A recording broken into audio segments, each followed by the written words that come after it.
woman soaked in mud at the company gate is laughed at and humiliated by a passing executive who assumes she's just part of the janitorial staff. What no one knows is she's the one signing the checks.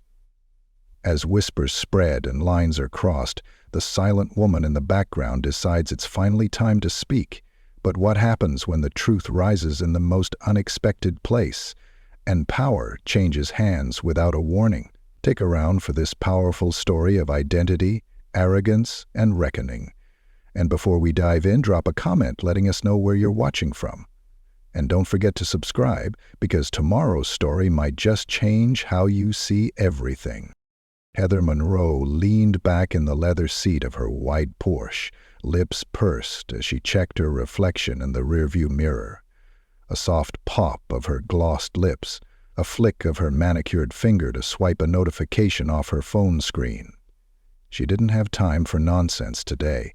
The quarterly update meeting was in 35 minutes, and she intended to walk in late enough to be noticed, but early enough to avoid actual questions. She was wearing a champagne blazer, a silk blouse too expensive for words, and heels that cost more than her intern's rent. As she pulled into the private entrance of Falcon Ridge Technologies, her eyes rolled at the slow-moving figure ahead. She didn't even bother to tap the brakes. Mud and water sprayed up like an angry wave crashing into the legs of the woman standing near the curb. Heather actually smiled.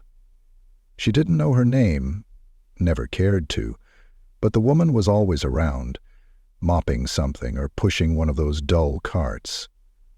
Always looked like she belonged somewhere else. "Get out of the way, cleaner," Heather muttered loud enough for herself, slowing just enough to roll down the window. "Try not to stand where people with jobs drive." She let out a small, satisfied laugh, like she'd just dropped a killer line in a group chat. The woman didn't flinch, just stood there, soaked to the knees in filthy water, her shirt clinging to her arms. She blinked once. No anger, no words. Heather frowned. Something about the stillness of the woman made her uneasy, but only for a second. She hit the gas and rolled past the security booth without flashing her badge. She never needed to. Everyone knew her. Elizabeth Brinson stood alone at the curb, her clothes heavy with muck. The muddy water dripped from her jacket sleeves and darkened the tips of her sneakers. Her hands stayed at her sides. Not clenched, not shaking. Still. Her eyes followed the Porsche as it zipped toward the private lot, the bumper streaked with brown. She exhaled slowly, almost quietly, like she didn't want the air to hear her. Then she moved. Each step was deliberate as she crossed the front path toward the building's main entrance. Her soaked pants squished against her legs with every stride. The marble foyer gleamed beneath her dripping shoes. She kept her head down as she walked past the security guard's desk. Stan barely glanced up. "Hey, watch the floor, would you?" he said, squinting at her mess. "Try not to track that stuff all the way to the elevators." Elizabeth didn't stop. Didn't reply. Just kept walking. In the elevator, two young associates who had never said a word to her stepped aside, pressing themselves awkwardly against the mirrored walls. One of them cleared her throat. The other silently pulled out his phone, pretending to check messages. Elizabeth could feel their discomfort, radiating like heat. But it didn't touch her. Not today. She exited on the 8th floor and slipped quietly into the small restroom near the break room. The mirror above the sink showed her what everyone else saw: a soaked, exhausted woman in a janitor's shirt. Her face was streaked with a splash of mud that had hit her cheek. She looked older than she felt, more tired than she'd ever admit. But her eyes, they were something else entirely. They weren't dulled. They weren't dimmed. They held still, like two locked doors behind which something sharp waited. She washed her face, changed into the clean shirt from her backpack, and pulled her ID badge tight around her neck. Then she exited, gently pushing open the door with her shoulder, just as a familiar voice rang out in the hallway. Well, look who finally dried off. Heather Elizabeth said nothing as she passed her. No comeback? No thanks for the morning shower? Heather snickered, arms folded, oversized sunglasses still perched on her head even inside. She turned to Courtney Beck, who stood nearby pretending to shuffle papers. Guess some people don't know how to dress for success. Courtney let out a dry, uncomfortable laugh. Elizabeth kept walking. She made her rounds like usual. Disinfected conference tables, restocked the coffee stations, took out trash that wasn't hers. With every step she heard her name whispered behind her back, though no one used her real name, just her, the cleaner, the woman with the bad shoes. By the time she passed the third-floor kitchenette, she caught sight of someone who didn't look away.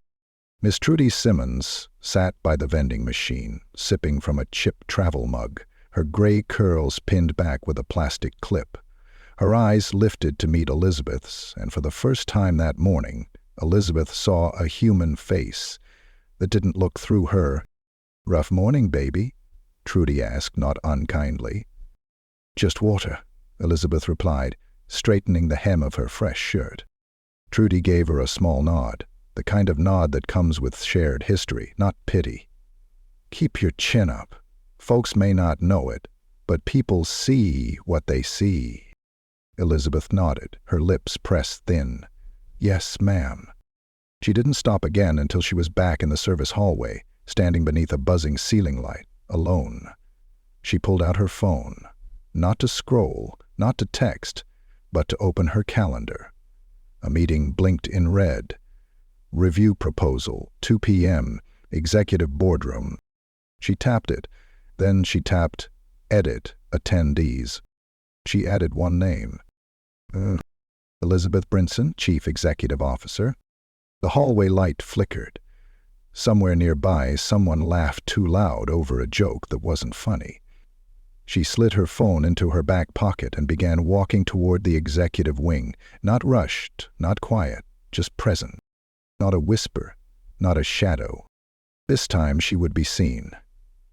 Elizabeth stood still at the edge of the executive wing, just out of view, listening. The double-glass doors ahead of her gleamed, trimmed in brass and surrounded by soft, recessed lighting. Inside was a world that pretended to run on numbers and logic, but truly ran on perception. And perception, as she'd learned over the years, was the most fragile thing in the building. Her ID badge hung just below her collarbone, the Falcon Ridge Technologies logo shimmering faintly. It didn't matter. People rarely looked at the name. They looked at the clothes, the posture, the context. And no one ever imagined the person clearing their trash might be the same person who wrote their job offers. That wasn't how people like Heather saw the world. Elizabeth stepped forward and pressed the door's sensor panel. The lock clicked, polite but final, and the doors slid open with a quiet hush. The executive hallway was quiet at this hour. Carpeted in charcoal gray with white oak walls and light fixtures shaped like inverted glass bowls, it always reminded her of a high-end hotel. Sterile, careful, expensive. She could hear faint voices behind closed doors, the soft whir of a printer spitting out something someone would later claim as their own. She passed the first office on the left, Rodney Hillman's. The door was slightly ajar, just enough for her to catch a glimpse of him laughing into a phone. He didn't glance up as she walked by. He wouldn't have recognized her anyway. By the second office, Trevor Parks stepped into the hallway, adjusting his tie and muttering to himself. He nearly bumped into her. "Oh, whoops, sorry," he began, then looked at her. His expression shifted. Yeah, janitorial's on the lower floors. This is a closed hallway unless you're maintenance." Elizabeth looked at him, unblinking. He squinted. "Do you need to speak with someone? Delivering something?" She reached for her badge and held it up slowly, letting the red executive access stripe catch the hallway light. Trevor's mouth opened, then didn't close. She didn't say a word. Sorry, I just assumed." He fumbled, stepping aside quickly. "Long day." Thought you were someone else." Elizabeth nodded once, not graciously, not rudely, just enough. Trevor ducked into the nearest doorway and vanished. She continued on. As she reached the end of the hall, she paused outside the corner office, with the frosted glass window and the gold placard that read, "Reserved, executive use only."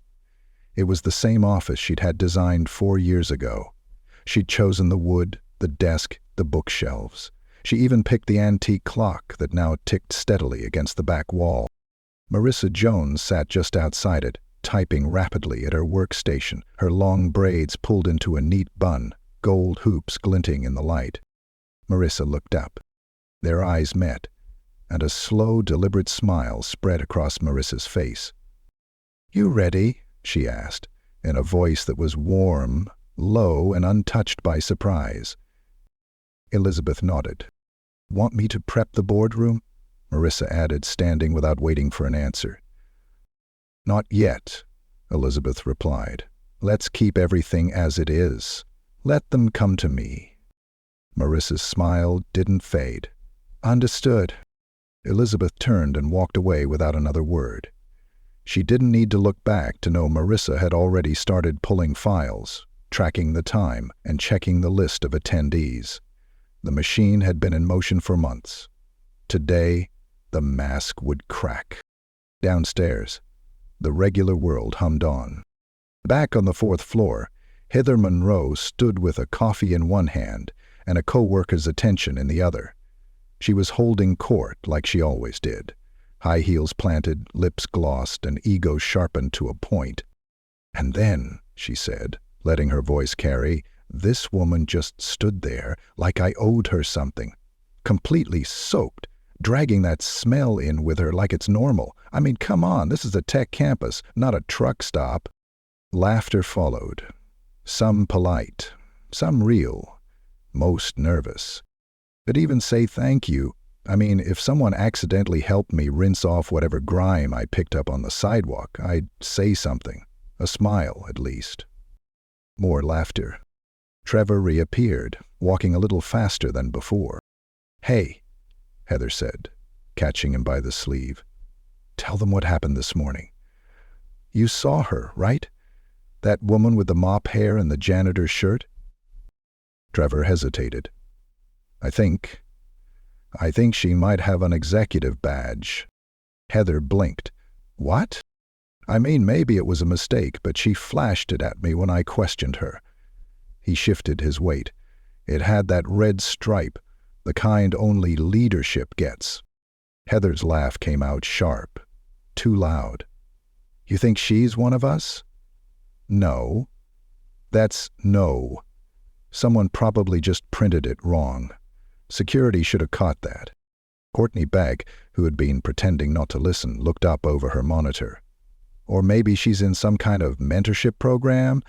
I think there's some initiative going around about inclusivity in leadership or whatever."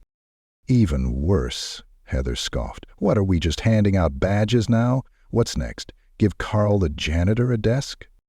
The group chuckled again, but softer now. Heather sipped her coffee, still smiling, but her eyes had shifted. There was an unease crawling beneath her smugness. Elizabeth, meanwhile, was back in the staff break room, standing at the vending machine. She had no reason to be there. She wasn't hungry, but she needed to be seen. A young engineer stepped in to grab a soda. He stopped when he saw her. "Oh, hey, I think someone made a mess in the 3rd floor kitchen. There's like spilled coffee and stuff." Elizabeth turned slowly. The man froze, then laughed awkwardly. "Sorry, do you clean this floor too, or?"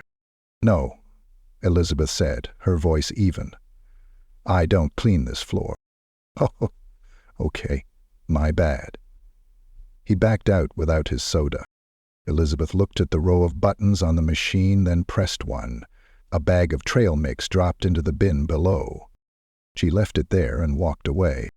The building buzzed with energy as the afternoon crept closer. People moved faster, meetings shuffled, screens blinked with reminders. Nobody knew yet, but something was shifting in the walls. Reception was the building's real architecture. And Elizabeth Brinson had just changed the blueprint. The lunch hour hit like it always did, slow at first, then in waves. The scent of microwaved leftovers floated through the building, mixing with the sharper smell of burned coffee and a faint trace of industrial cleaner. Employees shuffled into the break room, eyes on their phones, muttering half-hearted greetings to coworkers they passed every day but never really spoke to. The tables filled in predictable order, sales at the high tops by the windows, developers clumped around the outlets, HR in their own polite bubble near the plants. Unwritten codes never discussed, just followed. By day 4, Elizabeth stepped into the room with a quiet kind of presence, like someone used to slipping through cracks in the floorboards. Her shirt was neatly tucked, her badge rested in place, her shoes had finally dried, though the smell of morning rain still clung faintly to her bag. She walked past the refrigerator, ignoring the passive-aggressive sticky notes and unclaimed yogurt cups, and made her way toward the far side of the room. Miss Trudy sat alone at the corner table, the same seat she took every day, near the humming soda machine. Her hair was wrapped in a soft burgundy scarf, a crossword puzzle folded beside her cup of weak coffee. Her lunch, a foil-wrapped sandwich and a hard-boiled egg, sat untouched. She looked up as Elizabeth approached. Didn't blink. Didn't flinch. Just watched her with the same slow patience that could quiet a room without saying a word. Elizabeth sat down across from her. "Still smell like pond water," Trudy said gently. "Better than bleach," Elizabeth replied. A moment passed between them, silent and whole. Then Trudy chuckled and reached for her sandwich. "You ain't fooling me, you know," she said after a while, unwrapping it carefully like it might bite. "You can walk all quiet, keep your eyes low, you can hide behind that mop and those scuffed-up shoes, but I've seen too many people wear masks that don't fit. And baby girl, yours is sliding." Elizabeth didn't smile, but her shoulders eased just enough to notice. "I've been here 22 years, Trudy continued, chewing thoughtfully. "Long enough to know when someone's pretending to be invisible, because it's easier than being seen." Elizabeth stirred the tea she hadn't planned to drink.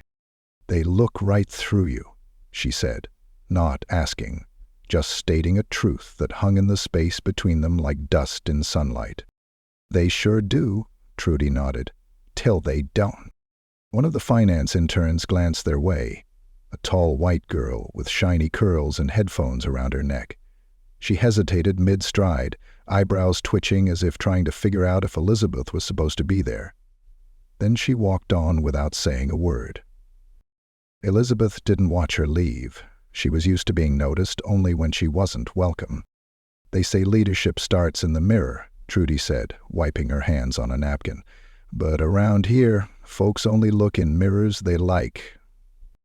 Elizabeth leaned back slightly, her hands folding in her lap. "I used to think if I kept my head down long enough, the work would speak for me."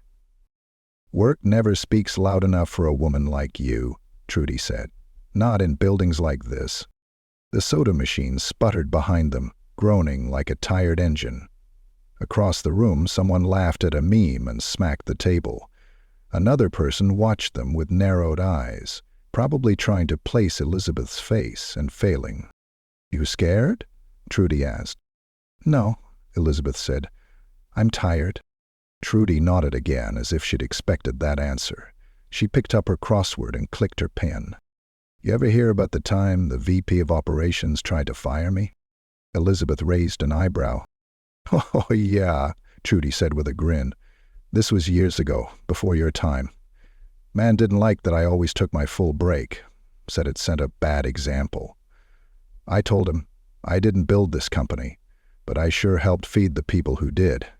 You take away lunch from the woman who feeds the floor, and I promise you, they'll revolt by dinner." Elizabeth smiled, just barely. Trudy leaned in. "Next day he apologized, sent me a fruit basket like I was sick. I told him to keep it. I got my own damn vitamins." They both laughed softly, not drawing attention, just letting the moment hang for them. "You got anyone up there that knows?" Trudy asked, gesturing loosely toward the top floors. "Home," Elizabeth said. "Marissa." "Is she good?" "The best." Trudy hummed, satisfied. "Then that's all you need." Elizabeth stared at her tea. It had gone cold. She didn't care. "Don't wait too long," Trudy said, lowering her voice. "Truth has a shelf life, and some people, well, they'll keep running their mouth until someone makes them bite it." At the far end of the break room, Heather Monroe entered, flanked by two junior executives. Her laugh rang out before she even fully stepped into view. She wore a new blazer, navy with gold buttons, and walked like she owned the floor. Her eyes scanned the room automatically, pausing for a fraction of a second as they landed on Elizabeth. Heather's expression didn't change, but her stride did. Just slightly. A half-second hesitation. Not fear, not respect, just that unsettling twinge of recognition without memory. Like she'd seen Elizabeth somewhere, but couldn't remember where. Elizabeth didn't move. Trudy sat back and watched the younger woman walk by. "She don't know," she whispered with a grin. "Not yet," Elizabeth murmured. Heather passed, laughing again, her voice now a little louder than necessary. Trudy gave Elizabeth a small, quiet nod, the kind of nod passed between women who have carried too much for too long. The kind that didn't need applause or agreement. It just meant, "I see you. I see you still standing." Elizabeth stood up, straightened her badge, and without a word, left the break room. She didn't look back. She didn't need to. Elizabeth stood alone at the far end of the lobby, sipping quietly from a paper cup she hadn't touched in 10 minutes. She wasn't watching the elevators, not exactly. She was listening. Listening to the way people moved when they didn't think she mattered. There were rhythms to it, a pattern to how some folks stepped around her with tight, polite smiles, and others simply walked through her, eyes fixed ahead like she was part of the furniture. The elevator to the upper floors opened with a soft ding. She didn't move. Not yet. She watched as two executives in matching lanyards filed in, mid-conversation about quarterly targets and a new acquisition overseas. The doors closed, sealing them off again, and she waited until another arrived. The next car opened, empty. She stepped inside. Before the doors could close, two more people entered, a pair of junior associates, whispering too loud about the new intern who already messed up a client email. Their voices trailed off when they noticed Elizabeth standing near the corner. One of them. Dark blazer, smooth hair, no name tag. Gave her a quick glance and pressed himself slightly toward the opposite wall. His friend followed his cue without question. They lowered their voices, but didn't stop talking. Belousov didn't flinch. She simply pressed the button for floor 10. The woman beside her gave a small cough. You might need an access key for that floor." Elizabeth didn't respond. The elevator rose in silence for a moment, filled only with a soft hum of movement. At floor 6, the two associates stepped out with quiet urgency, like the air had grown too thick to breathe. The doors closed behind them. Elizabeth remained. Floor 8 came and went. Floor 9. Then the soft voice inside the elevator said, "Floor 10," and the doors opened. Standing just outside, arms folded and phone in hand, was Heather Monroe. She didn't see Elizabeth at first. She was too busy talking, too busy performing. "So I told Trevor, if we go with that vendor, it's going to blow the whole margin projection. I don't care how nice their packaging looks. Pretty boxes don't cover red ink." Courtney Beck walked beside her, nodding with half a smile, clearly not understanding a word but knowing better than to say so. Elizabeth stepped forward. The moment Heather looked up, her words caught in her throat. Elizabeth didn't slow. She walked straight between them with the quiet dignity of someone who didn't need to announce herself to claim space. She didn't glance back, didn't react, didn't offer even the smallest smile of recognition. Heather stared after her. Wait. Was that? Courtney raised an eyebrow. Who? Heather shook her head. Nothing, just... She looked familiar. Maybe she works in legal, Courtney offered. Heather frowned, her confidence shaken just enough to notice. No. Elizabeth walked down the corridor, passing office after office filled with people who had no idea she built the pipeline they ran their numbers through. She passed an awards wall, framed photographs of smiling faces and glass trophies etched with names, none of them hers. Not because she hadn't earned it, but because she had chosen not to be on the wall. Not yet. At the end of the corridor stood a set of double doors with a plaque that read, "Executive Conference, Authorized Staff Only." She pushed the doors open without hesitation and stepped inside. The room was cold, always too cold. The long table stretched across the center, lined with black leather chairs and untouched notepads. 2 of the chairs were already occupied. Marissa sat near the head, reviewing her tablet. Charles Davenport, a senior board member, sat across from her, flipping through a paper printout like he hadn't gotten the memo that digital had replaced paper years ago. Elizabeth moved to her usual chair, not the one at the head, not yet, and took her seat. Marissa gave her a small nod, the kind that held weight. "Room's booked," Marissa said, eyes still on her screen. 15 minutes till full attendance. Charles didn't look up. "Did facilities send someone in early?" "The A/C's ridiculous in here." Elizabeth smiled faintly. "You could bring a sweater." He chuckled, still not looking at her. "Right. Like I want to explain to the team why I look like I'm on vacation in the Alps." Elizabeth leaned back in her chair, fingers interlaced. She could still feel the eyes from the elevator on her, that subtle recoil, the nervous shuffle of feet when people assumed she didn't belong. Heather hadn't said a word, but she had looked. That was enough, for now. Outside the room, the hallway buzzed with quiet conversation. Heels clicked across polished tile. The hum of artificial lights mingled with the occasional low murmur of voices rising through the vents. Marissa stood and opened the side cabinet, pulling out a pitcher of water and a stack of glasses. She moved like someone used to being unnoticed and unafraid of it. When she reached Elizabeth, she poured slowly. "You've got 4 watching you," she said under her breath. "Which 4? Trevor, Heather, Courtney, and Stan from security." "Stan? You came up to confirm access clearance. Didn't know you were using the conference wing." Elizabeth nodded once. "Let them watch." Marissa moved on to pour for Charles, who accepted his glass without glancing up. At exactly 2:00 p.m., the room began to fill.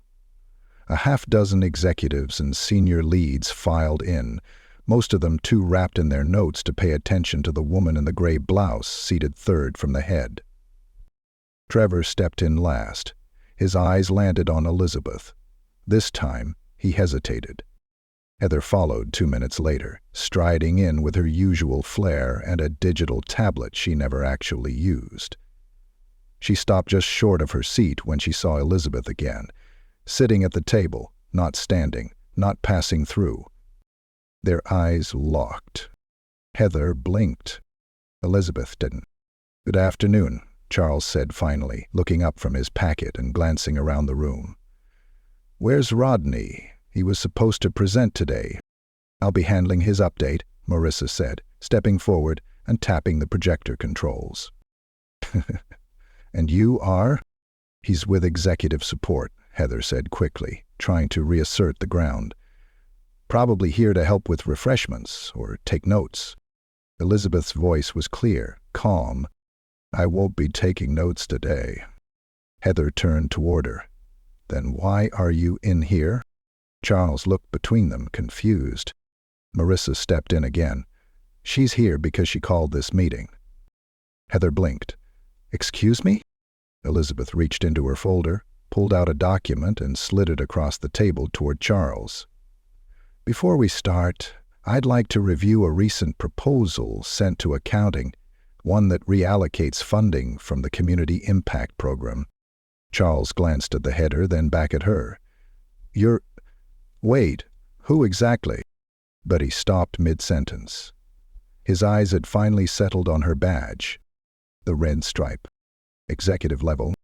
Heather sat down slowly, her fingers tightened around the edge of her tablet. Elizabeth folded her hands in front of her and spoke without raising her voice. We'll begin now. Nobody said a word. The conference room emptied slowly, like the last bubbles of a shaken soda drifting to the surface. Chairs scraped softly against the tile, laptops shut with cautious hands, voices low and uncertain. No one rushed for the door. They moved as if unsure whether they'd just witnessed something real or wandered into a meeting they weren't qualified to attend. A woman they thought they'd ignored had just made herself visible, and it didn't look like she was going away. Elizabeth remained seated at the table long after the room cleared. The folder in front of her stayed closed. She didn't touch it. She didn't need to. What she had done was enough for today. She had drawn the line. The door clicked softly shut behind the last executive. Across from her, Marissa remained, arms folded, eyes watching the quiet door like it might reopen on its own. 2 minutes after you left, Trevor asked me if this was a joke, she said. Elizabeth didn't answer. Heather didn't speak for the rest of the meeting. Not once. Still no response. You okay? Marissa finally asked.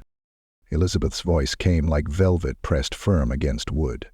I'm not here to be okay. Marissa gave a small nod, something between pride and permission. Security's going to buzz. Stan didn't clear your entry to this wing. They're going to need to log it. Elizabeth stood. Her movements were slow, precise, like she didn't want to wake the room behind her. She walked toward the glass door with her badge still pinned, still gleaming. Let them see it. Let them try to ignore it now. Down the hall, the air had changed. Not temperature, not scent, something more subtle. People passed her now with glances that were just slightly too long. Voices dipped lower when she walked by. A few stopped speaking altogether. The hallway to the elevator stretched longer than usual. As she pressed the down button, a voice called from behind her. Excuse me.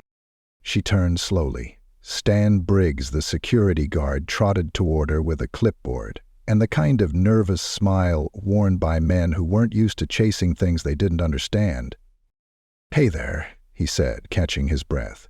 Sorry to bother you, ma'am, but I just needed to get your clearance logged for this floor. I know you probably have access. I mean, obviously you do, but the protocol's a little weird when it's not pre-scheduled, and, Elizabeth waited. He held up his clipboard like a shield. Name, department, time of entry. That's all. Elizabeth Brinson, she said calmly. Stan began scribbling. Got it. And, department? Her answer came flat. Executive. Stan's pen slowed. She held her badge out. He stared at it. Stared like he was reading a word he'd never expected to see attached to the person in front of him. Right, he mumbled. Okay, sorry, just never seen you up here before. Not that I'm keeping tabs or anything, Thank you, Stan. He blinked. You know my name?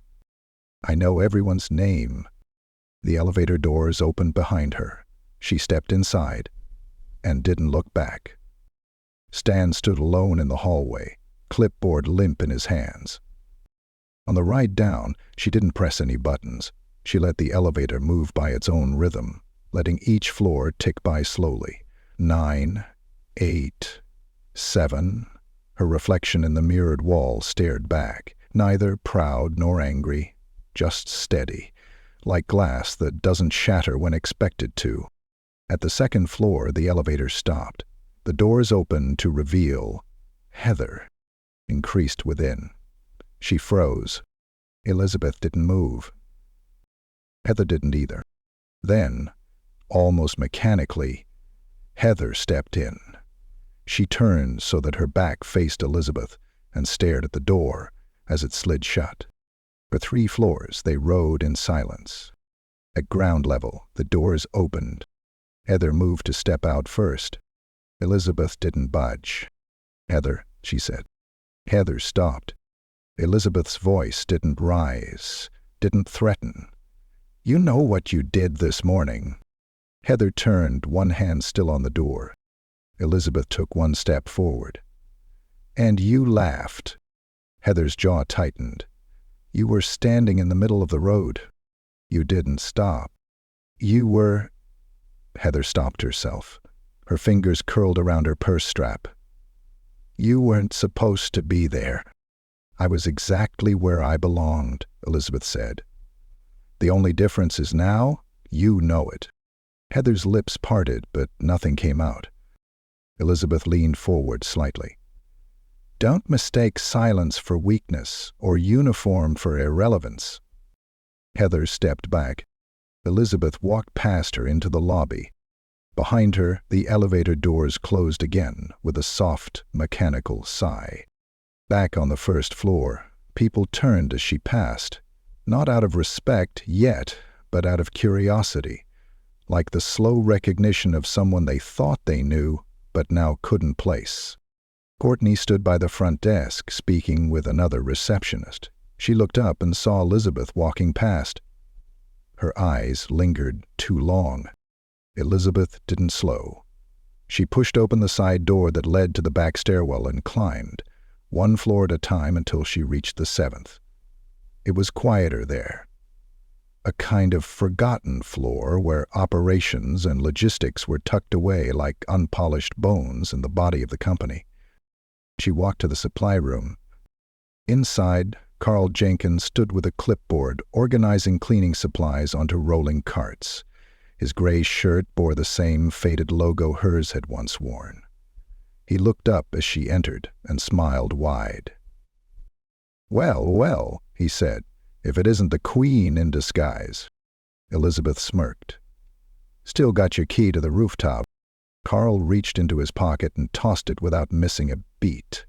She caught it easily. "Thought you might need some air," he said. "Maybe just the view." Elizabeth left the supply room and made her way up 1 more flight of stairs. The rooftop was quiet, the wind light against her face. From there she could see the entire city. Every window, every rooftop garden, every blinking crane in the distance. Somewhere below, people still whispered, still doubted, still tried to fit her into a box they thought they understood. But she wasn't there to fit. She stood in the breeze, badge still around her neck, name still clear. The forgotten badge was forgotten no more.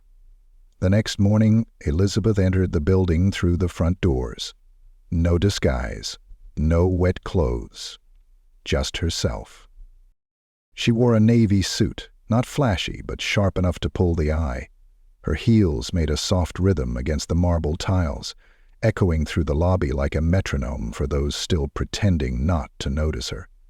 Her badge remained clipped just below her collarbone, red-striped and unobstructed. She didn't hide now. She didn't need to. Courtney Beck stood behind the reception desk, halfway through stirring powdered creamer into her coffee. She looked up, and for a second, her hand stopped moving. Elizabeth passed by without a word, but Courtney's eyes followed her until she turned the corner and disappeared toward the elevators. In the 3rd-floor conference hallway, Heather Monroe stood with her back to the wall, reciting a presentation from memory to a small group of executives. Her voice was syrupy, smooth, her tone confident. "And if we shift Q3's vendor budget toward acquisition marketing, we can bump the lead pipeline by 12% without stretching the operating margin. I've already got a meeting scheduled with the team from Orion Capital. They're hungry. We'll be their golden account." Laughter. A few impressed nods. She liked that. Holding their attention like a performer in the spotlight. She saw Elizabeth a second too late. Elizabeth didn't pause, She walked past the group with the calm of someone who had nothing to prove and everything to confirm. Heather's words trailed off, eyes locked on Elizabeth, as if watching a movie she'd already seen, but still didn't understand. She turned back to her audience with a smirk. "Well, I guess the cleaning crew really is trying to climb the ladder," she said. "Hope someone tells her elevators don't go straight to the top." A few of the men chuckled. Elizabeth didn't turn around. She opened the door to the side office quietly and stepped inside. Marissa stood beside the small table, loading printed materials into folders. "He's rattling the walls again," Marissa said, not looking up. Elizabeth brushed a speck of lint from her blazer. "Let her. She thinks this is a game." "It is," Elizabeth replied, "but I'm the one who wrote the rules." Marissa slid the last folder into place and closed the box. "The quarterly board review is in 5 days. You sure you want to keep letting her parade around like she's already earned the next promotion?" "She's earned attention," Elizabeth said, "not trust." They left the office together, walking side by side through the hallway. As they turned a corner near the IT suite, they passed Carl, who nodded at Elizabeth with a subtle grin and a tip of his head. He didn't say a word, but the pride in his eyes did enough talking. Back in her temporary office on floor 7, Elizabeth reviewed the latest internal proposals. Her inbox was full of the usual corporate debris, meeting requests, vendor pitches, employee wellness memos no one read. One message stood out, a flagged email sent by Heather to a circle of senior managers, CCing the board liaison and tagging the department head of strategy. It read, "Subject: Urgent concerns about budget misallocation. Hi team. I'd like to raise a concern about the reallocation of funds from the Community Impact Program to the acquisition funnel. I've received pushback, possibly from parties who may not fully understand the financial trade-offs required to drive scale. While I respect everyone's passion for our CSR initiatives, we can't sacrifice long-term revenue in favor of PR optics. I welcome the chance to discuss this at the upcoming board review." Heather M. Elizabeth leaned back in her chair. The phrasing was clever, vague enough to sound professional, but sharp enough to suggest that someone, her, was unqualified to speak on resource strategy. It was exactly the kind of email designed to plant seeds without getting dirty, and Heather had copied enough people to create a ripple, one she clearly hoped would lead to a wave. Marissa entered quietly. "He's moving fast," Elizabeth said, turning her screen slightly. Marissa scanned the email, then scoffed. "She's throwing a jab before the bell even rings." Elizabeth smiled without mirth. "Let her swing." Downstairs, the marketing floor buzzed with quiet tension. Heather was holding another impromptu brainstorm in the open workspace. She moved through the desks with theatrical energy, dropping quick bits of feedback, giving fake praise to people too junior to push back. "I just want everyone to keep their eyes on the long term," she said. "Let's not get distracted by surface-level wins. We're building something real, not just checking boxes." She didn't say Elizabeth's name. She didn't have to. Back on the executive floor, Elizabeth took the stairs instead of the elevator. It wasn't for show. She liked the silence. She liked the rhythm of climbing, step by step, quiet, unnoticed. It reminded her of how she built this company from the inside out, climbing in plain sight, her ascent overlooked, because it didn't look the way people expected success to look. She reached the 10th floor and made her way to the observation lounge. From there she could see Heather standing near the glass in the open-plan office below, still smiling, still speaking like the company already belonged to her. Elizabeth tapped the edge of the glass with her finger. "Once." Marissa arrived behind her. "There's something else." She handed Elizabeth a small printed document. Elizabeth flipped through it slowly. A speech proposal. A draft outline for Heather's upcoming board pitch. Title: "The Face of Forward-Thinking Leadership." "She's proposing herself," Marissa said. Elizabeth didn't respond. She kept reading. "She's rewriting the company narrative," Marissa added. "She's acting like you're not even here." I haven't been, Elizabeth said quietly. She folded the paper once, then again, not tearing it, just compressing it into something smaller, something easier to carry. Schedule a department-wide meeting, she said, tomorrow morning. Invite everyone. Marissa tilted her head. Everyone? As in, the entire company? Yeah. Marissa blinked. Okay. You want Heather presenting? No, Elizabeth said, eyes still fixed on the floor below. I'll be the one speaking. Heather's smirk would be gone soon. Not because someone took it away, but because the room would no longer believe in it. The company-wide meeting was scheduled for 9:00 IMM, but by 8:40 the main auditorium was already filling up. Staff trickled in, wearing their best "we're not sure if this is casual or formal" outfits. Pressed slacks, tucked-in polos, blazers pulled from the back of the closets. The uncertainty hung in the air like morning fog. No one knew what the meeting was for. The invitation had been short, direct, and unsigned. All staff attendance requested. 9:00 a.m. Main auditorium. Falcon Ridge Technologies. That was it. No agenda, no subject, no explanation. Elizabeth stood behind the thick velvet curtain at the back of the stage, watching the seats fill through a small slit in the divider. Her hands were clasped behind her back, fingers linked tight, as if anchoring herself in place. She didn't need notes. She didn't need a mic check. She just needed the room to sit still long enough to listen. Marissa entered from the side, walking with the practiced calm of someone who'd spent a career learning how not to draw attention, until it was time to.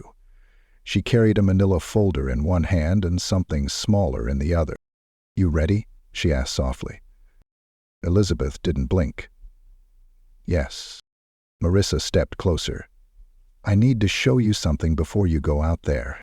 She held out a folded sheet of paper. Elizabeth took it and opened it slowly. It was a memo, sent from Heather Monroe to Rodney Hillman. Subject: formal complaint, unauthorized access and misrepresentation. Body: Rodney, I believe we need to address a recent situation regarding an individual named Elizabeth Brinson who has been using executive access credentials to attend leadership meetings without formal introduction or prior board vetting. Her presence in restricted areas has created confusion among staff, and there is concern regarding her actual position and intent within the company. I'm requesting immediate clarification of her role and the legal basis for her access to high-level meetings and documentation. Respectfully, Heather Monroe. Elizabeth exhaled slowly through her nose. Not surprised, just affirmed. She's playing her final card, Marissa said. This is the moment she's betting everything on. Elizabeth folded the paper and handed it back. Then it's the perfect time to show my hand. Marissa didn't move. Her eyes searched Elizabeth's face, watching her for cracks, hesitations, the kind of fear most people hide under confidence. But Elizabeth wasn't hiding. Let's start, she said.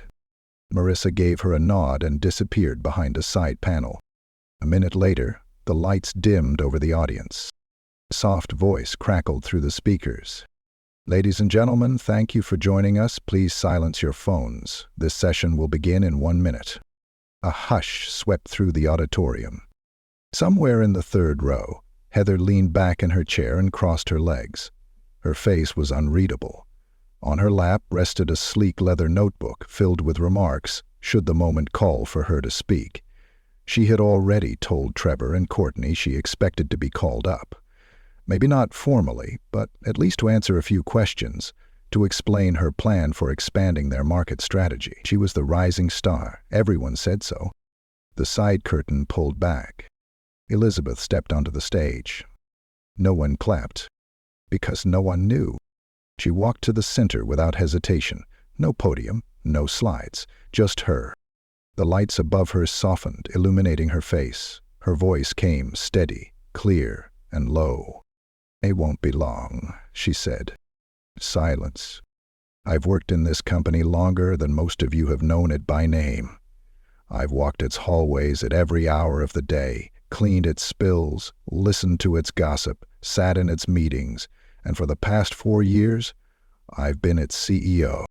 There was a pause, not from her, but from the room. It rippled through the chairs like static, disbelief crackling in slow motion. In the third row, Heather's mouth opened slightly, then closed. I haven't made announcements. I didn't show up with a title pinned to my chest. I chose to observe. I chose to lead without asking for applause. And I chose to see how this company treats people when it doesn't know who's watching. Elizabeth let the moment sit. Some of you looked at me and saw someone beneath you. Some of you looked right through me. And some, like Ms. Trudy in the cafeteria, like Carl in facilities, like Marissa, who stands beside me now, saw me for exactly who I am. Up in the back, a few people shifted in their seats. Someone whispered a curse under their breath. I built this company from a rented desk and a borrowed laptop. I named it Falcon Ridge because falcons fly higher when the wind is against them. That's how I've always led, quietly, consistently, and now visibly. A smattering of claps began near the left aisle. Unsure, uncoordinated. Elizabeth raised her hand slightly. It stopped. There have been decisions made in this building that do not align with who we are. Proposals written to strip resources from the community initiatives that built our name. Initiatives that kept us rooted when we were just a whisper in the tech world. She paused again. I've seen the emails. I've seen the backdoor strategies. I've read the complaints accusing me of being somewhere I don't belong. Her eyes scanned the crowd. Heather's face had turned a shade paler. Let me be clear, Elizabeth said. I belong in this room. I belong on this stage, and no one can remove me from what I created. Silence wrapped the room like glass. And then applause. This time louder, real. It built from the sides, rolled toward the front, broke through the quiet with a clarity even disbelief couldn't silence. Elizabeth gave a single nod and stepped back. No smile, no bow. Just truth. As she exited the stage, Marissa met her with tears, brimming, but held back by pride. Now what? She asked. Elizabeth answered without missing a beat. Now we clean house. The building was different after the meeting. You could feel it in the way conversations paused when Elizabeth walked by, or didn't pause at all, just continued with an undertone of newfound respect. She noticed it most in the little things. Doors held open without hesitation, nods offered without awkwardness, voices lowering not out of discomfort, but out of reverence. It wasn't loud, but it was real. The ones who had smirked behind her back now avoided her eyes, and the ones who had always seen her were watching with something like quiet pride. Falcon Ridge had shifted, not just in management, but in awareness. Elizabeth moved through the 10th floor with purpose. She had a meeting, one that was long overdue. Rodney Hillman's office sat behind a smoked glass door, with a polished metal handle, and his name etched into the glass, Executive Regional Director. He had used that title like a sword when it suited him, cutting decisions down without apology. He wasn't cruel, not openly, but he was indifferent. And indifference, Elizabeth knew, was sometimes more dangerous than aggression. You can prepare for an attack, you can't prepare for someone who simply doesn't see you. She knocked once, then let herself in. Rodney looked up from his desk, eyes narrowing for just a second before he rearranged his face into something neutral. He wore his usual blue-gray suit, the same one he'd worn to every major presentation. Safe. Predictable. Slightly too large at the shoulders. "Elizabeth," he said, his voice flat. "Didn't expect to see you this early." She took the seat across from him without asking. "You received Heather's memo?" He didn't deny it. "I did." "And?" Rodney leaned back, fingers steepling beneath his chin. "Look, I think there's been some confusion. Heather may have jumped the gun, but her concerns weren't without context. You have to understand. She questioned whether I had the right to be in my own building, Elizabeth interrupted. Rodney's mouth twitched. I think she questioned process. Elizabeth leaned forward slightly. Did you? He blinked. Did I what? Did you question it? When you received that memo, when you read the words, unauthorized access, did you stop and think? Did it occur to you to check? Or did you just assume the woman you'd never bothered to speak to was the one who didn't belong? Rodney didn't answer right away. His jaw clenched, fingers pressing tighter together. I didn't know, he finally said. You didn't ask. I wasn't told. You never needed to be told, Elizabeth replied. You needed to look. And you didn't. She let the silence stretch. Rodney shifted in his seat, his shoulders suddenly too stiff for comfort. Look, this company's growing, fast. We've got new divisions, new blood, new leadership demands. People are moving quickly. Sometimes assumptions are made. Assumptions, Elizabeth repeated, like the one that said someone with my skin, my clothes, my route through the halls couldn't possibly sit at the top. Rodney's eyes dropped. She didn't need to press harder. He wasn't cruel, he was complicit. There was a difference, but only just. I'm not here to drag your name, Elizabeth said, but I am here to fix what you let happen under your watch. Rodney looked up. What do you want? She paused, her voice low and clear. An apology, she said. Not to me, to the staff, to every employee who was told, verbally or silently, that worth is measured by visibility, that contribution only counts when it comes from a title. Rodney swallowed. Elizabeth, he started. I'm not sure that's standard protocol. This isn't protocol, it's integrity. He sat back, deflated, silent. She stood, straightened her jacket. You have until the end of the day, she said. If it doesn't come from you, it'll come from me, and if I speak first, it won't be gentle. Rodney didn't move as she walked out. Outside, Marissa stood waiting by the elevator, tablet in hand. Her face was unreadable, but her stance, steady, confident, unflinching, said everything. He'll do it, Elizabeth said as the elevator opened. Because you asked? No, she replied, stepping in. Because he knows what happens if he doesn't. They descended in silence, passing floor after floor of employees who now whispered her name with something close to awe.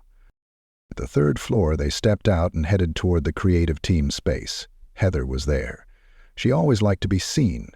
Today, she was seated near the whiteboard wall, her voice soft but commanding as she pitched another concept to a small group. As Elizabeth entered the room, voices hushed. Heather's eyes found her almost instantly. Elizabeth didn't break stride.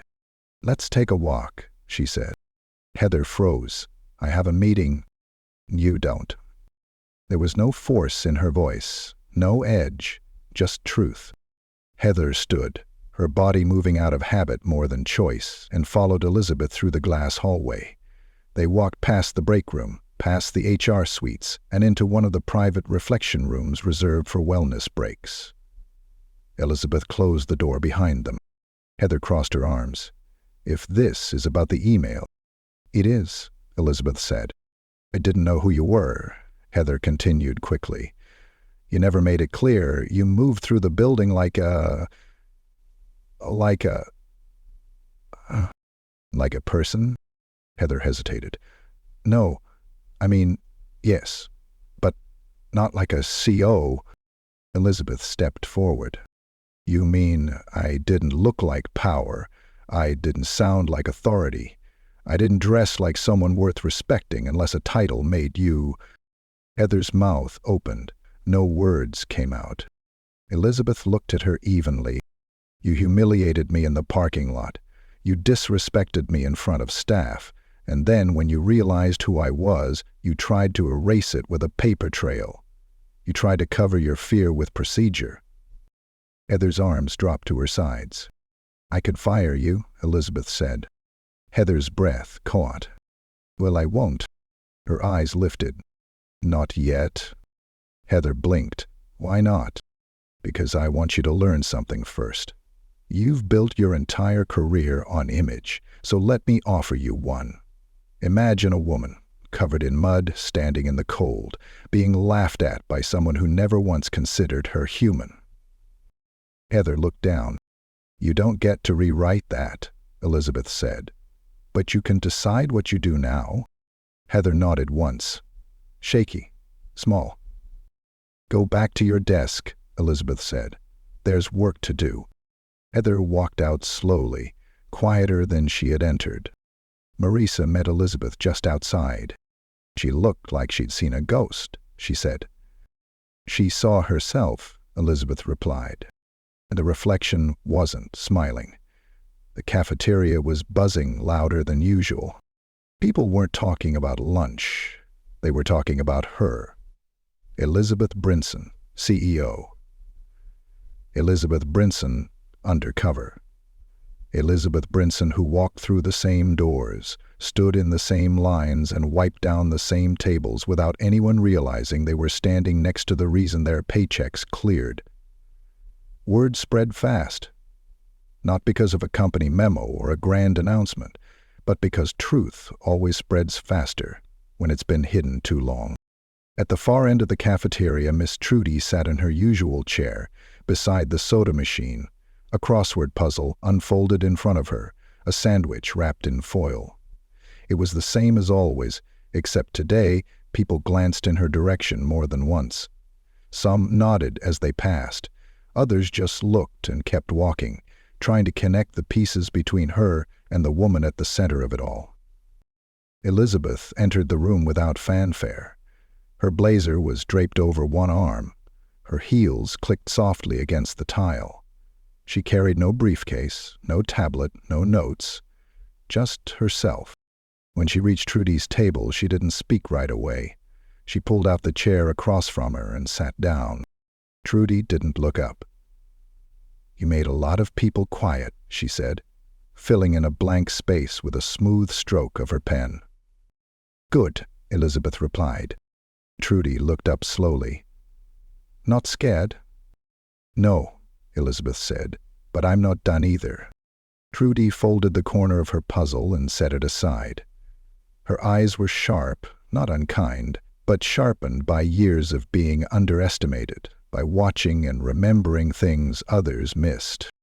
"I heard Heather ain't so mouthy anymore," she said. "She's still loud," Elizabeth answered, "but quieter in the places that matter." Trudy nodded. "And Rodney?" "Wrote a company-wide apology this morning, addressed to staff and crew. Said he was embarrassed not to have known who I was." "Was he?" Elizabeth gave a soft shrug. "Embarrassed he didn't look harder." Trudy's mouth curled into a half-smile. "Mm-hmm. That sounds more like it." A pause. Then Trudy reached into her lunch sack and pulled out a second sandwich, wrapped tight in wax paper and still warm. She slid it across the table without a word. Elizabeth looked down at it. Trudy raised an eyebrow. "You didn't eat yet, I know that look." Elizabeth unwrapped the sandwich carefully, like it was a sacred thing. The smell of egg and cheese hit her nose, and something inside her unclenched.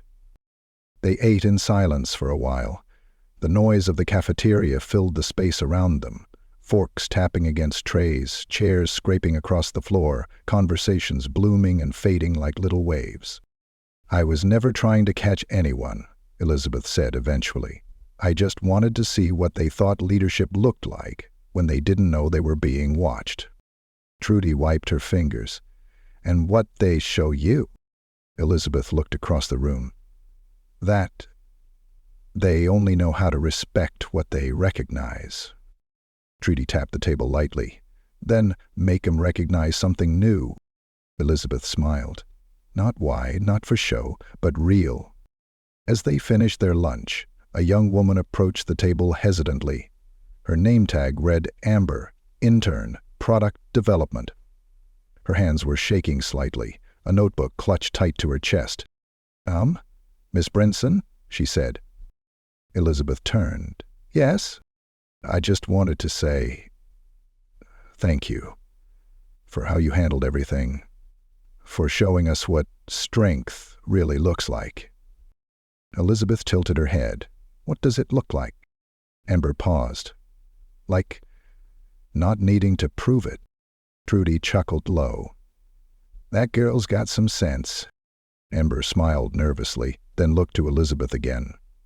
"If you ever have time, I'd love to ask you about how you got here, like how you made it to CEO." Elizabeth studied her for a moment. "I didn't wait to be invited." Amber blinked.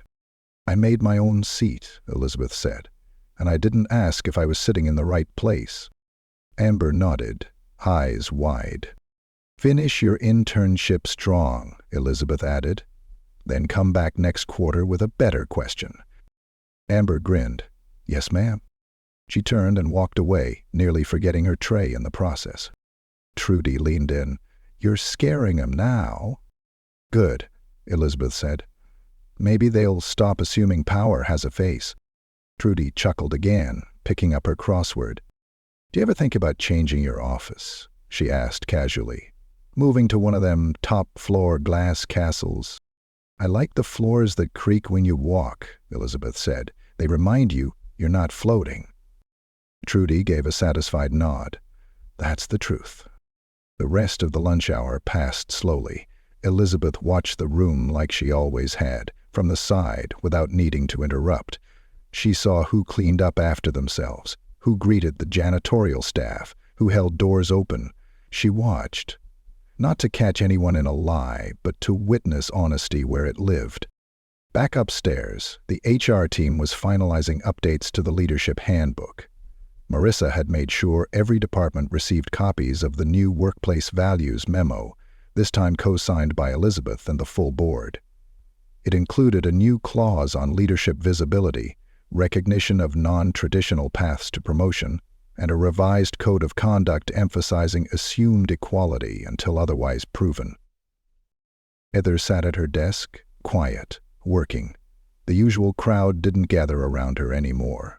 She wasn't exiled, just observed. Some people still defended her. Some pretended she hadn't been involved at all. But Elizabeth didn't care about the chatter.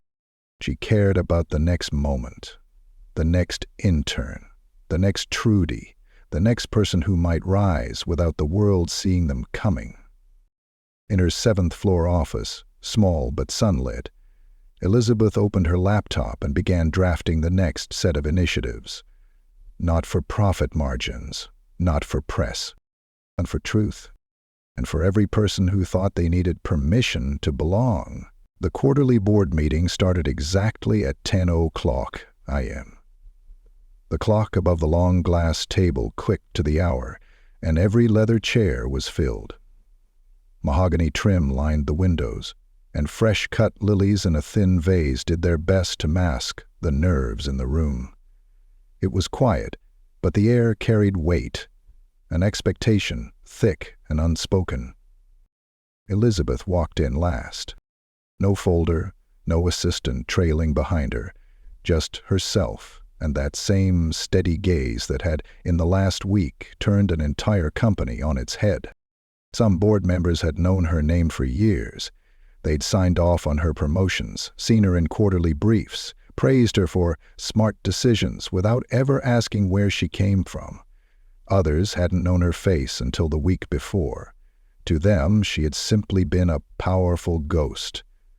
A line at the bottom of strategy docs, a name on the cover slide. Now she was unmistakable. Charles Davenport sat at the far end, adjusting his glasses and tapping the corner of his tablet, like he couldn't decide if he should speak first or wait. Across from him, Elena Grace, one of the firm's oldest investors, offered Elizabeth a polite smile, guarded but not unkind. Elizabeth sat. Silence held a beat longer than necessary. Then Charles cleared his throat. "Let's begin," he said. The head of finance gave a quick revenue update. Projections were up, quarterly spend was under control, and the company had outpaced 3 of its competitors in user retention. None of it surprised Elizabeth. These were her numbers, her pipeline, her strategy. As the financials wrapped, Charles shifted the conversation. "I'd like to address the recent shift in company dynamics," he said carefully. "There's been considerable internal and external attention following last week's revelation about leadership presence." A few board members straightened in their seats. Eranos folded her hands. "You mean the fact that no one realized the CEO had been walking the halls for years without announcement?" "Yes," Charles replied. His eyes turned to Elizabeth. "I'll speak," she said. No one interrupted. "I've spent the last few years building Falcon Ridge from within," she began. "Not from a perch, not from an ivory tower, but from the very hallways your policies echo through. I've worked in silence because I wanted to see how this company treats people when they think power isn't watching." A pause. "In that time, I saw brilliance ignored because it didn't come with a title. I saw voices silenced because they were too soft, too brown, too new. And I saw leadership, real leadership, buried beneath hierarchy." No one shifted now. Everyone listened. "I'm not angry," she continued, "but I am awake, and now so is the company." Charles nodded slightly. "The board has reviewed the memos, and I must say we were surprised. Not by your leadership, but by how effectively you led without demanding visibility." Elena leaned forward. "I wasn't surprised." The table turned to her. Elena's eyes didn't leave Elizabeth. "When the revenue tripled but the PR stayed quiet, I knew someone smart was working in the dark. I just didn't know her name." Elizabeth gave the slightest nod. Another board member, Lawrence, chimed in. "There's concern about how the staff perceived the deception. There were rumors, some backlash." "It wasn't deception," Elizabeth said plainly. "It was observation, and the backlash wasn't against me. It was against a mirror." Lawrence sat back. Charles sighed. "Where do we go from here?" Marissa, seated just behind Elizabeth, stood and placed a binder on the table. Elizabeth opened it. "This is a proposed restructure for leadership development. It includes mentorship tracks, visibility reviews, and mandatory cross-departmental interaction for all managers. It also eliminates performance assessments that rely on peer perception, because perception is where bias lives." She slid the binder across to Charles. "The goal," she added, "is not to punish the company for how it behaved. It's to change the rules it used to justify that behavior." Elena turned a page. "This is bold. It's overdue." No one disagreed. Elizabeth stood. Not to leave, but to command the room. "I don't want Falcon Ridge to be known as the company with the undercover CEO," she said. "I want it to be known as the company where leadership doesn't have a face but a function, where no one has to shout to be heard, where no one has to get splashed in the mud to be seen." Silence again. And then Elena clapped. Once, then twice, and slowly others joined. Not thunderous, not performative, just enough to say, "We understand." As the meeting broke, Charles stopped Elizabeth by the door. "You were right," he said softly. "We should have known." "You still can," she said. He offered his hand. She shook it. Downstairs, the staff room buzzed with whispers about the board meeting.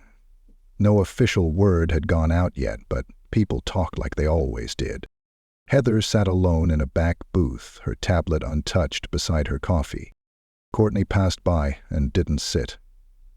For the first time, Heather didn't look annoyed.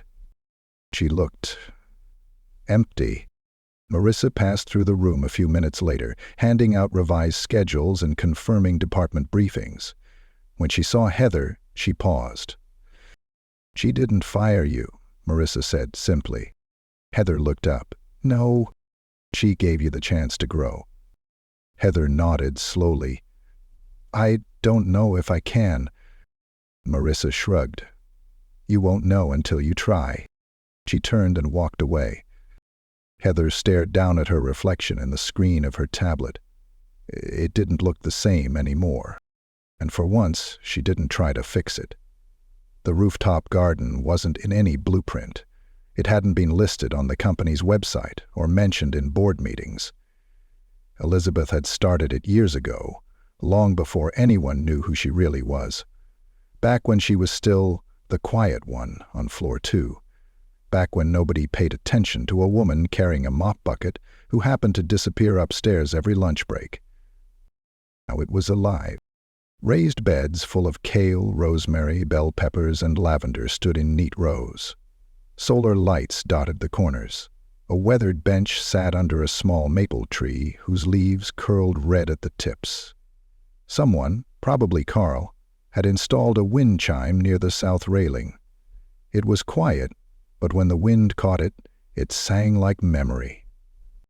Elizabeth sat on the bench, arms stretched across the backrest, watching the skyline without needing to dominate it. This morning had been different.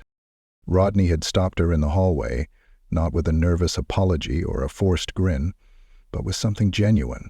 He handed her a copy of his formal resignation, signed and dated. Not out of guilt, he explained, but clarity. He said it was time. The company was run by those who understood how to listen, not just how to speak. She thanked him, shook his hand, and let him walk out with dignity. Heather had spoken to a room full of junior associates, not with a pitch or a show, but with honesty. She admitted her failure. She shared how power had shaped her, how she'd mistaken it for validation, not responsibility. Some still didn't trust her. But she had started something, and that mattered more than silence. Carl had texted her earlier that morning. "You coming up?" he asked. She hadn't answered. But here she was. Trudy arrived with a pitcher of iced tea and 2 plastic cups in her bag. She poured one and handed it over without a word. Elizabeth took it, sipping slowly. "You got the whole building looking over their shoulder now," Trudy said, settling beside her on the bench. "I don't want them afraid," Elizabeth replied. "You don't have them afraid," Trudy said. "You got 'em aware." That made Elizabeth smile. A door creaked open. Amber, the intern, stepped cautiously into the garden, eyes wide like she'd found a secret. She held a folder in her hand, the corners bent from nervous gripping. Elizabeth waved her over. Amber sat across from them, shoulders stiff with anticipation. "I rewrote the proposal," she said, "the one for the mentorship app idea. After your talk last week, I realized I was writing it for approval. Now I wrote it for impact." Elizabeth took the folder and opened it. The first page wasn't filled with jargon or buzzwords. It was a mission statement. Real. Rooted. Amber's voice, not a copy of someone else's. "Good," Elizabeth said. "Bring this to the next team lead review." Amber's face lit up. "Really? Even though, Elizabeth interrupted, "especially because." Amber sat back, breath shaky but smiling now.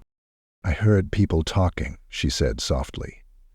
"They say you're changing everything." "No," Elizabeth replied. "We're changing everything." She didn't say it for effect, she meant it. Across the garden, Marissa stepped out with a box of fresh seed packets. She set them down near the soil beds and started planting without ceremony. Marissa never needed the spotlight.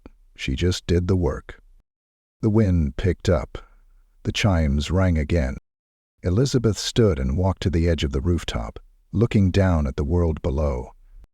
Cars still moved. Phones still buzzed. The city didn't stop just because one woman had stepped into her name. But Falcon Ridge was different. It was breathing again. Honest. Awake. She turned back to Trudy. "You ever think about retiring?" she asked. Trudy raised an eyebrow. "You trying to push me out?" Elizabeth laughed. "No," she said. "Just wondering how long I get to keep learning from you." Trudy grinned. You'll be learning long after I'm gone, just gotta stay curious. Elizabeth nodded. I plan to. The sun broke through the cloud cover, warming the space in gold. Below, employees walked side by side, no longer splitting the hallway when they saw a badge they didn't recognize.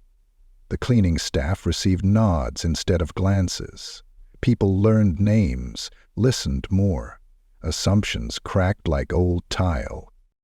Elizabeth didn't want statues or plaques or her name on every memo. She just wanted the company to remember its soul. And today it had. As she knelt beside Marissa to plant basil, her hands sunk into the soil.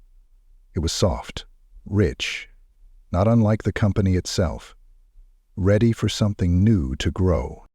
A girl who had once been splashed with mud now built gardens in the sky, and no one would mistake her again.